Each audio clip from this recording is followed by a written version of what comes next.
শ্বশুর বাবা কি হাসতে আছেন না কাশতে আছেন? না আমি হাসতেছি। ও আচ্ছা। আচ্ছা শ্বশুর বাবা, আমরা যে এই গাঙের পার দিয়ে হাঁটিতেছি, গাং কাটিছিলে কেরা? এই গান তোর বাপ কাটিছিল। এত বড় গাং আমার বাপ কাটিছিলে? হ্যাঁ তোর বাপ কাটিছিল। ও, এই এত বড় গাং কাটিছিলে আমার বাপ, এত মাটি ফেলেছিলে কনে? এত মাটি আমি খাইছিলাম শালাই তোর জামাই কথা। এত মাটি আপনি খাইছিলেন, এই তাতে বালু কিস কিস করেনি?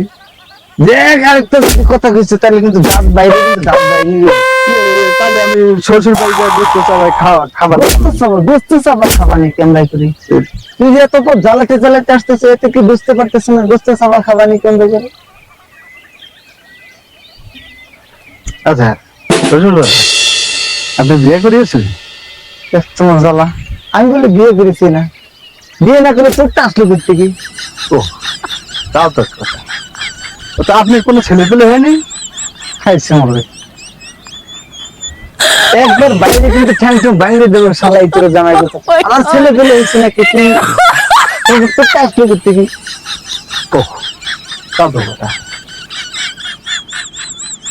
তোর কাছে মেয়ে বিয়ে দিয়ে আমি ছাই খেয়েছি ছাই।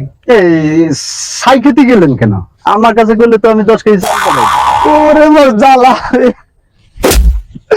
তোর কাছে মেয়ে বিয়ে দিয়ে আমি যে ভুলটা করেছি, এই সারা দেশের আমি নাক মেরে করবো যে আর এই ভুলটা যেন কেউ না করে, এতে দেশের ভবিষ্যতে কোন মা বাবারা তোর মতো জামাইয়ের কাছে মেয়ে বিয়ে না দেয়। আমি আবার কি করলাম?